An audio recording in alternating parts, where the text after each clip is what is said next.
예수께서 다시 비유로 대답하여 이르시되 천국은 마치 자기 아들을 위하여 혼인잔치를 베푼 어떤 임금과 같으니 그 종들을 보내어 그 청한 사람들을 혼인잔치에 오라 하였더니 오기를 싫어하거늘 다시 다른 종들을 보내어 이르되 청한 사람들에게 이르기를 내가 오찬을 준비하되 나의 소와 살찐 짐승을 잡고 모든 것을 갖추었으니 혼인잔치에 오소서 하라 하였더니 그들이 돌아보지도 않고 한 사람은 자기 밭으로 한 사람은 자기 사업하러 가고 그 남은 자들은 종들을 잡아 모욕하고 죽이니 임금이 노하여 군대를 보내어 그 살인한 자들을 진멸하고 그 동네를 불사르고 이에 종들에게 이르되 혼인잔치는 준비되었으나 청한 사람들은 합당하지 아니하니 내 거리 길에 가서 사람을 만나는 대로 혼인잔치에 청하여 오라 한대 종들이 길에 나가 악한 자나 선한 자나 만나는 대로 모두 데려오니 혼인잔치에 손님들이 가득한지라 임금이 손님들을 보러 들어올세 거기서 예복을 입지 않은 한 사람을 보고 이르되 친구야 어찌하여 예복을 입지 않고 여기 들어왔느냐 하니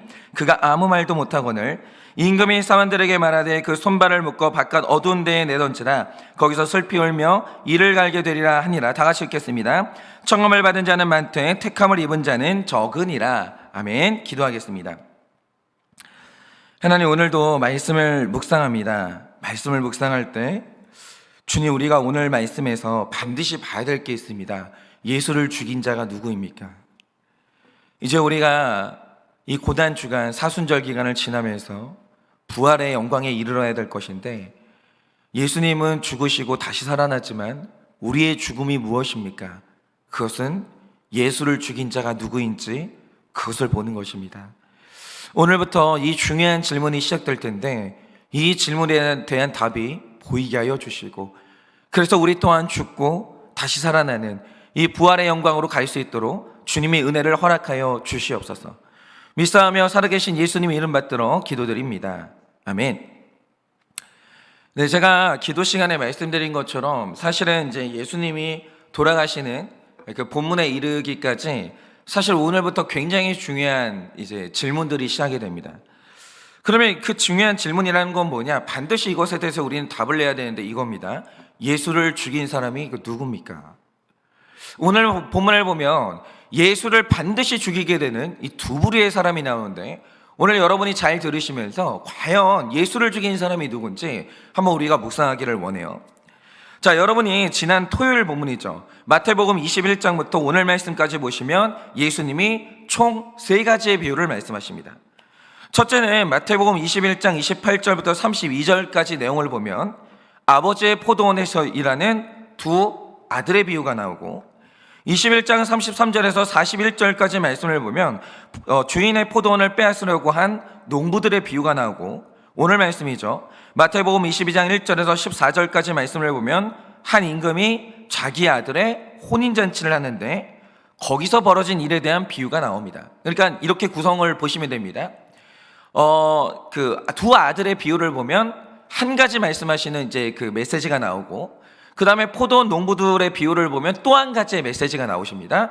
그리고 오늘 말씀의 비유를 보면 이 두 가지 비유를 전부 통합해서 말씀하시는 거예요. 그런데 여러분도 잘 아시듯이 이 비유는 대제사장들과 무리들에게 주시는 비유거든요. 그러니까 이 대제사장이 예수님 죽인 범인이에요. 그러면 이 대제사장에게 그 대제사장이 예수님을 죽일 때 뭐 때문에 죽였냐 이거죠. 도대체 오늘 말씀에서 중요한 게 왜 예수님은 이 대제사장을 가르치면서 무려 3가지의 비유를 들어서 이들의 실체를 폭로하시는가? 우리가 그 배경을 알아야 되는데 3가지 비유의 배경은 이렇습니다. 예수님이 이제 죽음을 맞이하기 위해서 예루살렘에 도착하시고 성전에 들어오셨는데 원래 성전은 회개하는 곳이고 예배하는 곳이에요. 그러니까 성전은 다른 걸 안 해요. 하나님을 경배하거나 내 죄를 폭로하고 회개하거나 둘 중에 하나예요. 그래서 하나님 아버지와 은혜 가운데 만나는 하나님의 집이 성전인 것이죠. 이게 바로 성전의 정상적인 기능인데 1세기 당시 성전이라는 곳은 영적 기능이 완전히 무너졌습니다. 완전히. 여기는 그냥 대제사장이 막대한 이익을 남기는 비즈니스 공간으로 변해 있었어요. 그러면 이들이 여기서 어떤 비즈니스를 했는가? 크게 2가지인데 하나는 제사 드리러 오는 사람들마다 반드시 어린 양, 송아지 혹은 비둘기처럼 제물이 필요해요. 그런데 외국에서 성전으로 걸어오는 그 유대인들은요, 먼 길을 제사하려고 올 때 무서운 광야를 건너야 됩니다. 그래서 낙타 외에 다른 동물은 데려올 수가 없는 거예요. 그렇죠. 여러분, 이때가 무슨 가는 길에 무슨 편의점이 있겠어요? 휴게소가 있겠어요?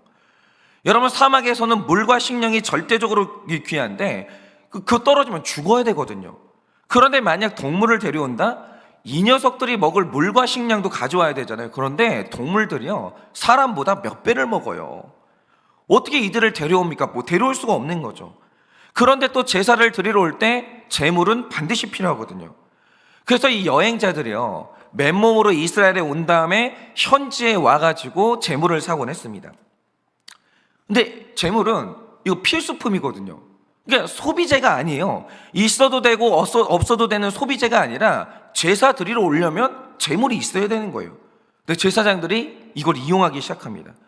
그래서 한 짓이 뭐냐, 이들이 시장에 나가서 절대 일반적으로 쓸 수도 없는 이 생식 기능이 안 되는 것들, 기형적인 동물들, 장애가 있는 동물들을 거의 공짜에 가까운 싼 값에 삽니다. 그런데 율법을 보면 이런 동물을 제물로 쓸 수 없다는 것이 명백히 기록되어 있거든요. 그런데 이 당시에 대제사장은 이미 세속으로 넘어간 사람이에요. 그러니까 몇 배의 이윤을 남길 수 있냐, 여기에만 매달리지 거룩에는 아예 관심이 없는 사람들이었어요. 그래서 이렇게 문제가 있는 동물들을 제사를 드리러 오는 여행자들한테 최대 10배, 20배가 넘는 돈을 받고 동물을 파는 것이죠. 그래서 이들이 성전에서 엄청난 차익을 남겼어요. 그러니까 만약 어떤 사람이 돈을 벌겠다고 마음을 먹을 때 종교 장사만큼 돈이 되는 게 없어요. 그러니까 세상에서 제일 부자 중에 어떤 부류가 있는 줄 아십니까? 이단의 교주들이 제일 부자예요. 종교 장사가요, 그렇게 장사가 잘 됩니다. 두 번째로 당시 팔레스타인 근동의 나라들은 전부 로마의 통치를 받고 있었는데, 로마의 아래에 있는 나라들은요, 데나리온이라는 로마의 화폐를 받아들였고 거의 모든 거래를 이 데나리온으로 했습니다. 그래서 마태복음 22장 말씀을 보면요, 예수님이 세금 문제로 시험을 당하실 때 화폐를 가져오라고 하시는데 그때 가져온 동전이 데나리온이에요. 그러니까 이 동전을 보면요, 황제의 모습이 새겨져 있고 황제에게 영광을 이라는 글귀가 그 동전 안에 새겨져 있는 거예요. 그런데 이 성경책의 이스라엘 땅에서 데나리온이 등장하는 걸 보면 당시 이스라엘도 데나리온을 정식 화폐로 받아들인 게 분명하죠. 모든 매매를 데나리온으로 한 거예요, 로마의 화폐로. 그런데 이상한 게 뭐냐, 이 당시 모든 남자들은 성전을 위한 세금으로 성전세를 냈는데 유독 성전세를 낼 때는 로마의 화폐인 데나리온이 아니라 이스라엘의 화폐인 세겔로 내겠다라는 거죠. 반세겔. 그러면 이렇게 한 이유가 뭐겠습니까? 먼 곳에서 오는 예배자들이 예배를 하러 올 때 전부 데나리온이라는 화폐를 가져오겠죠. 그런데 성전에 와서 세금을 낼 때는 데나리온을 세겔로 교환해야 되는 거예요. 그런데 이 과정에서 엄청난 환율을 적용했고 여기서도 막대한 차익을 얻게 된 거예요. 그러니까 당시 예루살렘에서는 돈놀이가 한창이었는데, 그러면 이 엄청난 돈이 어디로 가겠습니까? 거의 다 대제사장의 주머니로 다 들어가는 거예요. 그래서 당시 대제사장은 종교인의 옷을 입고 종교적인 의식을 거행하고 종교적인 언어를 쓰지만 실제로 이들은 정치인이었고 장사꾼이었습니다. 이들 집에 없는 게 없었어요. 이들이 먹지 못하는 게 없었어요. 그 돈을 가지고 세상의 모든 것을 누렸고 그들은 이 땅에서 천국을 살았습니다. 돈맛이 그렇게 좋은 거예요. 여러분, 돈맛은요, 사람 미치게 합니다. 정말 이들이 완전히 돈에 푹 빠져 있었어요. 그러니까 보세요, 이 대제사장이라는 것은 이들의 인격이 아니라 이들의 가면이었고 진짜 그들의 정체는 사실 강도였던 거예요. 돈에 미친 강도였다는 거죠. 그런데 이 제사장들이 이런 생활에도 이전까지는 아무 문제가 되지 않았습니다. 왜냐? 백성들이 이들의 가면에 속아서 우리의 대제사장이 이 거룩하다고 굳게 믿었고, 그리고 이들을 두려워하고 존경했기 때문에 그 가면만 벗겨지지 않는 한 아무 문제가 없었어요. 아무 문제. 나는 체면도 지키고 돈맛도 보고 아무 문제가 없었어요. 모든 게 평안했습니다.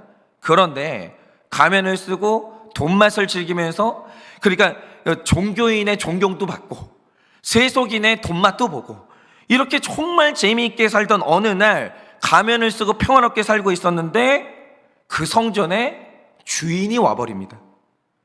예수님이 오셨어요.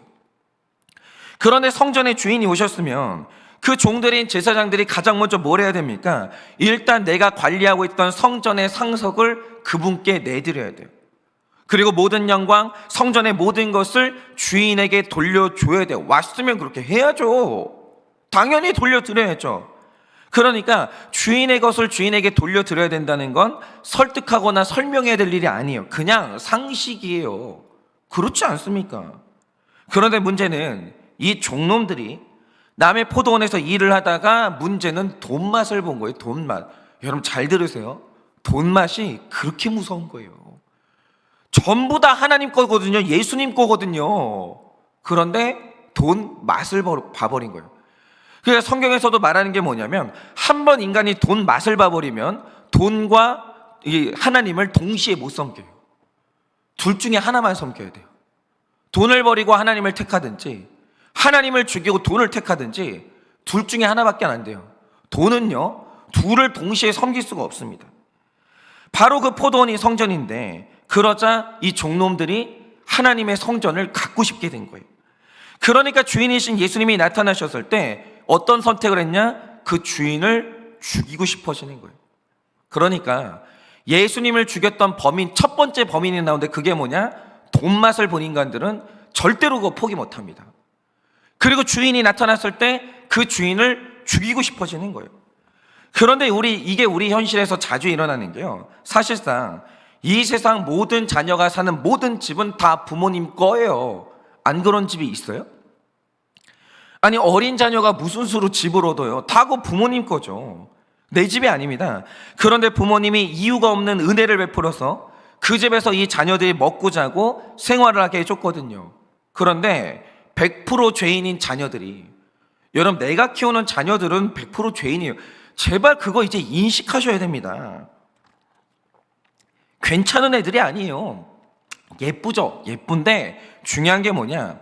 지금 내 집에서 자라나는 저 천사 같은 아이들이 100% 죄인이에요. 그럼 이 자녀들이 세상을 살다 보면 어느 날 돈맛을 볼 때가 있거든요. 그럼 그때부터 제일 탐나는 게 뭐냐? 내 부모의 집을 탐내기 시작해요. 재산을 탐내기 시작합니다. 그러면 악한 자녀들이 한번 돈 맛을 보면 주인인 부모에게 가지는 생각이 뭔지 아십니까? 도대체 우리 부모님은 언제 돌아가시나, 이걸 기다리게 돼요. 제가 지금 과장하는 것 같으십니까? 절대 그렇지 않습니다. 이 생각을 하면서 부모님이 위독해서 마지막 숨이 넘어가는 그 순간에도 돈맛을 본 자녀들은 집 가지고 싸우기 시작해요. 그러니까 이렇게 재산 문제를 가지고 이제 분쟁을 조정하는 변호사님이 하는 말이 있어요. 돈이 있는 집이나 없는 집이나 그 부모님이 돌아가신 다음에 반드시 어떤 집이라도 상속 문제로 싸움이 일어난다는 거예요. 안 그런 집은 없다라는 거예요. 우리가 안 그런 척을 하지만 한번 돈 맛을 본다, 세상 맛을 본다, 그러면 그거 갖고 싶게 되고, 그렇게 되면 어느 날 주인이 나타나서 내놔놨을 때 그 주인 죽이고 싶어져요. 안 그런 사람은 없어요. 여러분 생각을 해보세요.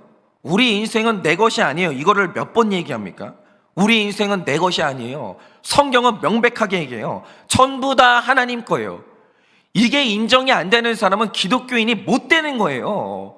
여러분, 모든 것은 다 하나님 겁니다. 그런데 어느 날 하나님이 찾아와요. 반드시 찾아와요. 모든 사람의 인생에 찾아옵니다. 네 시간, 너의 꿈, 너의 결혼, 너의 물질 내 것이야. 돌려다오. 이 날이 와요. 이거 안 겪고 하나님 만날 수 있는 사람은 아무도 없어요. 하나님 만난 날 하나님은 제일 먼저 이 말씀하십니다. 내가 돌아왔으니 돌려다오, 이러십니다. 그때 여러분 세상 맛을 보고 돈 맛에 미치고 모든 것을 내가 갖고 싶어하는 사람이 결정하는 게 있어요. 우린 다 교회 떠나고 불순종하면서 주인이신 하나님을 죽입니다. 결혼이 내 건데, 가정이 내 건데 주님이 불신결혼 안 된대요. 신결혼하래요. 그래서 교회 떠나는 지체들이 얼마나 많은지 아십니까? 자녀가 네 게 아니래요. 그런데 오늘날 하나님이 자녀를 내놓으라고 하는데 포기가 안 되는 분들이 있어요. 교회 떠납니다.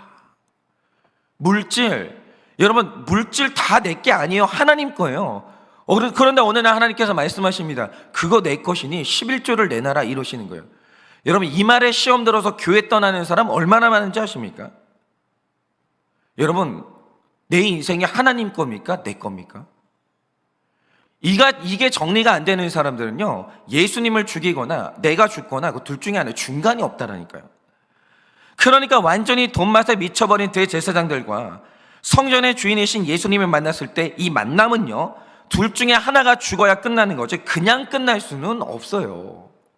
그런데 우리가 바로 이 대제사장이에요. 그러므로 예수님과 우리가 만났을 때 둘 중에 딱 하나의 결론만 나는 거예요. 내가 죽든지 예수가 죽든지 둘 중에 하나인 거예요. 그런데 여러분, 대제사장이 이렇게까지 타락해서도 예수님은 성전을 사랑했고 이 대제사장을 사랑했습니다. 그래서 하신 일이 뭐냐? 두 번째 마지막 관문이 나오는데 그에게 기회를 주시기 위해서 이제 대제사장의 가면을 벗겨야 돼요. 이거 안 벗길 수는 없는 거예요. 사람 살리려면요, 내가 살려면요, 반드시 이거 해야 되는데 가면 벗어야 돼요. 이거 안 되고는 안 됩니다. 여러분, 이들의 속사람을 하나님 예수님이 통찰하시는 거예요. 대제사장의 가면 속에 있는 그 강도가 회개하지 않으면 성전에서 대제사장으로 살다가 지옥 가는 거예요. 우리가 다 그래요. 여러분, 우리가 지금 신앙생활하고 있지만 우리는 반드시 가면 벗어야 천국 가는 거예요.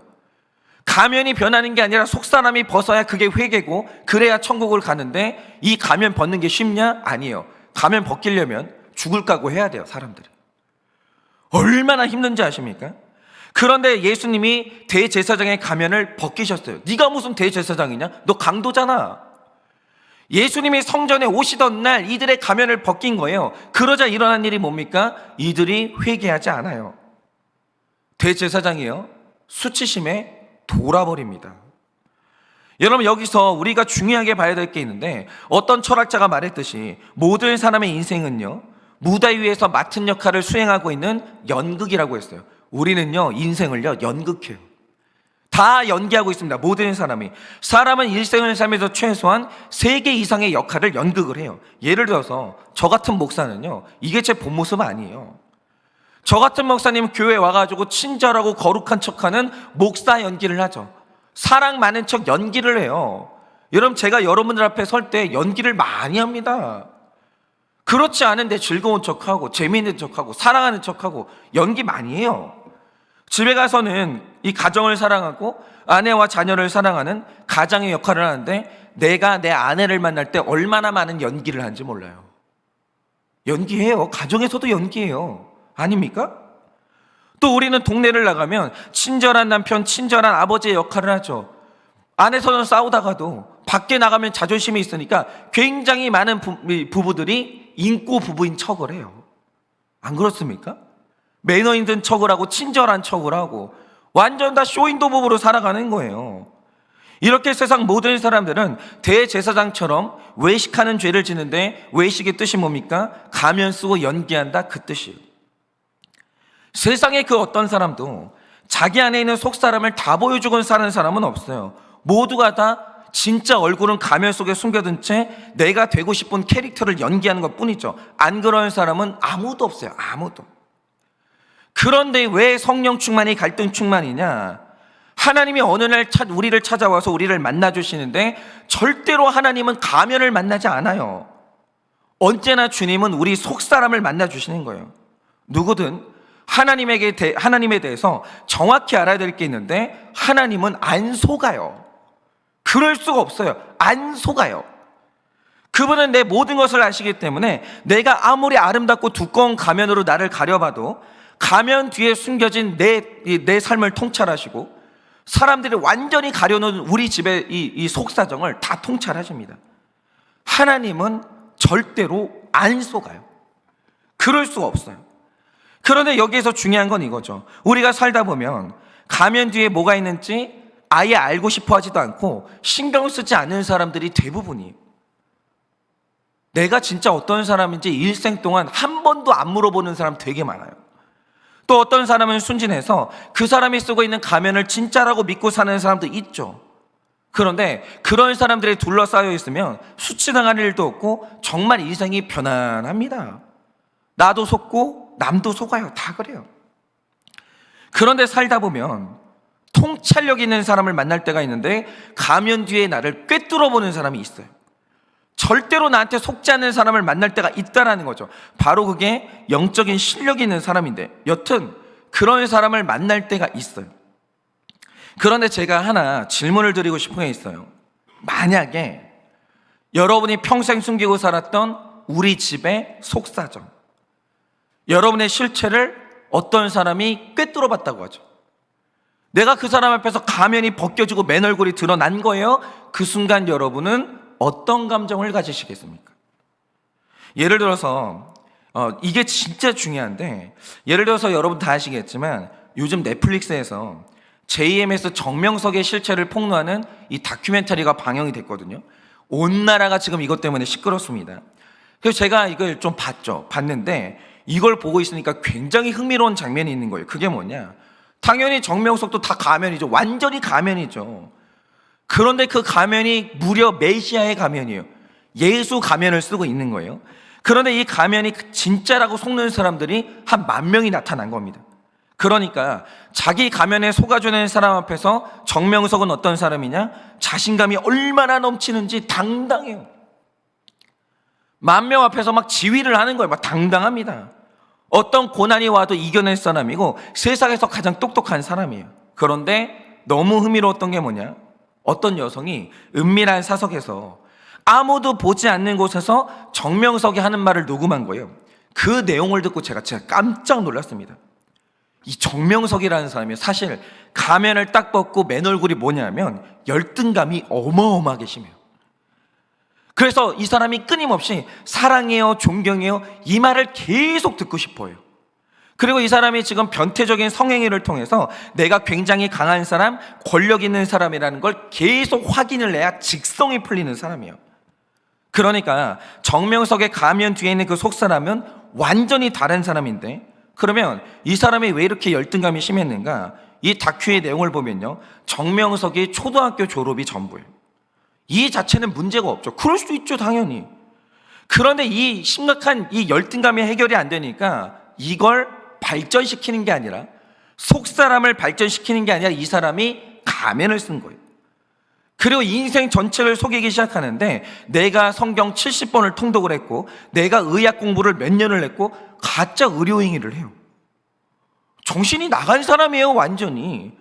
그러다가 결국 메시아라고 주장하는 자리까지 간 건데, 이 사람이 그런 가면을 쓰고 살던 어느 날 가면을 쓰고 속는 사람이 있을 때는 너무 편했어요. 아무 일이 없었어요. 근데 제가 하나 여쭤볼게요. 가면을 써요, 사람들이 속아요, 너무 삶이 편해요. 구원받을 가능성이 있습니까? 여러분, 가면을 안 벗는 사람이 구원받을 가능성이 있어요? 그런 가능성은 없는 거예요. 그러다가 이 정명석이 하나님이 이 사람도 사랑했는지 자기 가면에 속지 않는 사람들을 만나고 나를 폭로하는 사람들을 만난 거예요. 근데 그 사람들은 이 정명석이 사기꾼이고 열등감에 괴로워하는 이 찌질이라는 걸 다 알아요. 그런데 자기 실체가 들켰어요. 그때 나타나야 되는 반응이 뭘까요? 그런데 내 실체가 다 드러났을 때 그때 정명석은요, 완전히 다른 사람으로 변했는데 얼마나 두려움에 떠는지 횡설수설하기 시작해요. 심지어는 검사 앞에서요, 잘못했습니다 싹싹 빌어요. 싹싹. 너무 비굴하더라는 거예요. 그러니까 그 다큐에 출연하는 사람이 하는 말이 뭐냐, 이 사람이 알고 보니까 자기를 예수라고 주장했는데 실체를 까보니까 예수랑 완전히 다르더라는 거예요. 내가 성경을 읽어보니까 예수님은 자기 죄를 묻는 자 앞에서 한 명도 변명을 안 했고 죽는 길로 당당히 걸어갔는데 이 인간이 그렇게 겁이 많더라는 거예요. 발발발발 떨더래요. 말만 하면 변명이고 거짓말이고 살기 위해서라면 너무나 비굴해지더라는 거예요. 무릎 꿇고 기드래요. 가면 벗은 인간들이 다 그래요. 아무것도 없어요. 가면 뒤에 우리 실체 뭐가 있어요? 다 죄인이고 찌질하지. 그러니까 처음에는 이 정명석의 실체를 밝히기 위해서 그렇게 애를 썼는데 나중에 그 실체를 보니까 내가 이런 인간을 잡으려고 그렇게 애를 썼나, 허탈하더라는 거예요. 바로 이겁니다. 여러분, 모든 사람, 그러니까 우리 안에는 우리 다 가면 쓰고 있잖아요. 안 그러는 사람 누구 있어요? 저도 지금 가면 쓰고 있거든요. 그건 괜찮아요. 그럴 수 있어요. 그런데 그 가면 안에 있는 우리 모습이 뭡니까? 너무 수치스럽고 흉측한 우리 본 모습이 있죠. 그런데 오늘 말씀에 나오는 대제사장처럼 하나님이 우리를 구원할 때는 반드시 가면 벗겨요. 가면 쓰고 구원받는 사람 아무도 없어요. 여러분, 가면 쓰고 천국 가는 사람 누가 있습니까? 아무도 없어요. 여러분, 예수님 만난다는 거, 구원받는다는 거 제일 먼저 일어나야 되는 일이 뭐냐? 가면 벗는 거예요. 정명석이 가면 안 벗고 어떻게 그 사람이 구원받아요? 안 되는 거죠. 그런데 오늘 말씀에 나오는 대제사장처럼 내 가면을 벗기는 예수님을 만나게 됐다라고 하죠. 그러면 그때 여러분의 반응이 뭐냐라는 거예요. 그런데 제가 가만히 어떤 분들을 보면요, 내 원래 모습을 들켰을 때 그렇게 시원해 하시는 분들이 있어요. 아유, 이왕 들킨 거 나 그동안 이거 숨기고 사느라, 내 죄를 숨기고 사느라 너무 힘들었는데 나 이제 다 털어놓을게요. 나는 그동안 너무 힘들었다고, 나는 그동안 너무 죄책감을 느끼고 혼란스럽게 살았다고, 이제 나는 내가 누구인지를 밝히고 진실하게 살고 싶다고 털어놓는 분들이 있어요. 회개하는 분들이 있어요. 그게 다윗이잖아요. 그런데 그 중에 어떤 사람들은요, 통찰력 있는 사람을 만나는 걸 너무 두려워하는 사람이 있어요. 부담을 느끼고 도망가는 분들이 있다는 거예요. 여러분, 어떤 분들이 목장 오는 걸 죽도록 싫어요. 이유가 뭔지 아세요? 목장 오면 말해야 되거든요. 오픈해야 되거든요. 그게 죽는 것보다 싫어가지고 목장을 죽어도 안 오시는 분들이 진짜 많아요. 여러분, 제가 이 말씀을 왜 이렇게 길게 드리냐, 여러분이 오늘 말씀을 보시면 예수님이 비유를 말씀하시는데 그 주제가 뭡니까? 천국이 뭐냐는 거예요. 이거 타협의 여지가 없어요. 천국이 뭡니까? 여기서 예수님은 두 가지를 말씀하시는데, 첫째로 천국은 주인이 와서 내 것을 내놓으라고 할 때 내놓는 거예요. 그게 천국이에요. 주님이 내놓으시라고 할 때 이 재산 분쟁하면요, 방법 없어요. 예수님이 죽어야 되는 거예요. 그런데 이거 내놓는 게 얼마나 어렵냐 이거예요. 이 세상 모든 사람이 하나님을 만나기 전에는 내 외모, 내 물질, 내 시간, 내 자녀 전부 자기 건 줄 알아요. 그런데 하나님이 오시는 날 제일 먼저 주장하는 게 뭡니까? 내가 주인이잖아, 돌려줘, 이 말씀 하시는 거예요. 그런데 여기에 반발하지 않고 순종하는 사람이 몇 사람이냐 되자 이거죠. 정말 몇 사람 안 됩니다. 그래서 성령 충만이 갈등 충만인 게요, 예수님 믿을 때 소유권의 전쟁을 치르지 않고 예수 믿는 사람 아무도 없어요. 그러니까 이 야곱이 분수령적인 회개를 하던 날 야복강가에서 하나님하고 씨름을 했는데, 이 씨름의 본질이 뭐겠습니까? 이 인생이라는 게 누구 거냐? 하나님 거냐 내 거냐? 이 소유권을 가지고 야곱과 하나님이 씨름하고 분쟁을 한 거예요. 그런데 야곱이 이 천국 간 이유가 뭡니까? 그날 하나님한테 졌거든요. 환도뼈가 딱 부러져요. 환도뼈가 부러진다는 말의 뜻이 뭐냐? 내가 죽었다, 그 뜻이에요. 그래서 고난이 축복인 이유가 뭐냐? 한계치의 고난을 겪은 사람, 내 건강이 죽음 직전까지 간 사람은요, 이게 내 것이 아닌 걸 알아요. 다 하나님의 것인 것을 인정하는 거예요. 이거 인정 안 하고 천국 가는 사람은 아무도 없어요. 그리고 두 번째로 중요한 게 뭐냐? 이제 하나님이 소유권을 인정하지 않는 악한 종들을 진멸하시고 새로운 사람들을 초청하시는데, 초청할 때 중요한 게 뭡니까? 옷 갈아입으라는 거예요. 그런데 옷 갈아입고 왔다는 말의 뜻이 뭡니까? 이전에 내가 입던 옷을 입고는 왕의 잔치에 갈 수가 없어요. 가면 쓰고 못 가는 거예요. 전에 입었던 옷을 벗어야 돼요. 체면의 옷, 교양의 옷, 사람들한테 보여주고 살았던 내 역할, 그거 다 벗어야 돼요. 그런데 오늘 말씀 12절을 보시면요, 어떤 사람이 잔치에 왔습니다. 왔는데 끝까지 옷을 안 벗어요. 옷을 안 갈아입어요. 이 사람이 있어요. 이게 바로 가면을 안 벗는 건데, 이걸 적용해 보면 누구도 천국 가려면 이전에 쓰고 있던 가면을 벗고 내 속사람을 회개한 다음에 거룩의 옷으로 갈아입어야 돼요. 정말 힘들지만 누구도 이 과정을 거치지 않고 천국 가는 사람은 없어요. 여러분, 저도 가면 벗는 거 진짜 싫어요. 진짜 정말 싫습니다. 여러분, 제가 이번 지난주 금요일 날에 저희 그 목장에서 제 아내가 저한테 한 말이 뭔지 아십니까? 성도님들이 듣는 앞에서 우리 목사님은 음란하대요. 근데 그거 회개 안 하고 천국 가요? 그거 안 하고 천국 가냐고요. 아니, 제가 어떻게 음란하지 않을 수 있어요? 남자고 사람인데. 아니, 어떻게 음란하지 않은 척을 하고 천국을 가요? 음란한 걸 회개하고 천국 가는 거지. 안 그런 사람이 누가 있냐고요? 안 그런 사람이. 여러분, 가면 안 벗고 천국 가는 사람은 아무도 없는 거예요. 아무도. 그런데 그 내 가면을 벗는 거, 그게 바로 예배고 목장이고 훈련의 장소거든요. 그게 바로 잔치예요. 그게 잔치. 그런데 어떤 분들은 내가 드러나는 게 너무 싫어서 목장을 피하고 훈련을 피하고 회개를 피하는 분들이 있는 거죠. 그러면 그 속사람이 해결될 수가 없는데, 그 상태로 하나님 앞에서 서는 게 뭐냐? 12절 말씀처럼 예복을 입지 않고 잔치에 오는 사람이 되는 거예요. 이게 얼마나 괴롭냐는 거죠. 그래서 여러분, 천국은 아무나 가는 것이 아니고 구원의 문턱이 그래서 높은 거예요. 그래서 우리가 다 선택을 해야 되는데, 여러분은 그래서 어떻게 하시겠습니까? 오늘 말씀에 나오는 대제사장은 일단 돈 맛을 봤어요. 주인이 와서 돌려달라고 하는 날 돌려주는 게 죽도록 싫었습니다. 그래서 결국 그는 예수를 죽였어요. 그리고 그는 자기 속사람을 드러내시는 예수님이 너무 믿고 너무 수치스러워서 결국 그는 예수님을 죽였고 자기 가면을 지켜냈습니다. 그러나 천국이 뭡니까? 너무 수치스러워도 그 가면이 깨지고 내 실체가 드러나는 게, 그게 천국이에요. 그리고 나서 예복을 갈아입어야 되는데 바로 그게 회개인 거예요. 그거 안 되고 수치심을 안 느끼고 그리고 천국 가는 사람은 아무도 없습니다. 그러니 오늘 하루 예수님이 내가 너의 주인이니 내놓으라고 할 때 여러분이 내놓아야 될 것은 뭐겠습니까? 공동체에서 나의 가면을 벗기면 우리가 다시 수치심을 느낄 텐데, 그래도 거기서 수치심 때문에 도망가시겠습니까? 아니면 회개함으로 예복을 갈아입으시겠습니까?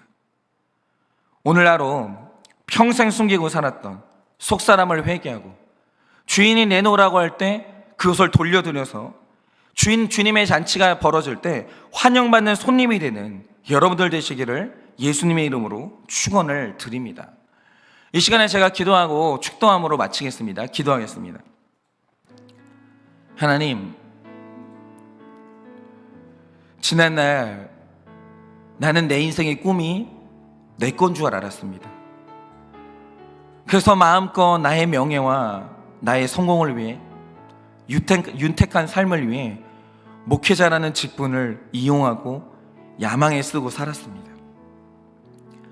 그런데 어느 날 주님께서 목사라는 그 직분 내 것이니 너는 내놓으라고, 네 인생도 네 꿈도 내 것이니 나에게 돌려달라고 그렇게 말씀하셨습니다. 저는 제가 지키고 살던 너무나 아름다운 목사의 가면이 있었습니다. 나는 음란한 것도 없고 돈 욕심도 없고 나는 언제나 하나님만 사랑하는 목사의 가면을 쓰고 살았습니다. 그런데 어느 날 주님이 그 가면 다 벗기시더니 회개하고 나에게 돌아오라고 말씀을 하십니다. 주님, 그러나 주님께서 저를 사랑하셔서 내가 예수 죽이는 사람이 아니라 주님께 주님의 것을 돌려드리고 회개할 수 있는 사람으로 오게 하시니 주님 너무 감사합니다. 오늘 우리 성도님들, 주님께서 포기하라고 하시는 것이 있고 이제 그 가면을 벗고 수치심을 감당하라고 하시는 것들이 있습니다. 주님 간절히 소원하오니 우리 모두가 다 정말 주님을 죽였던 사람들 대제사장의 길로 걸어가는 것이 아니라 주님께 돌려드리고 수치심을 감당하는 베드로의 길로 걸어가서 우리 모두가 구원받을 수 있도록 주님의 은혜를 허락하여 주시옵소서.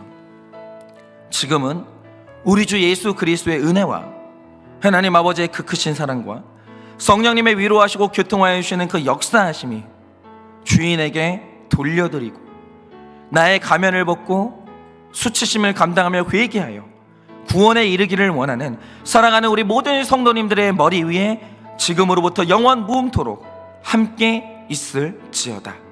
아멘.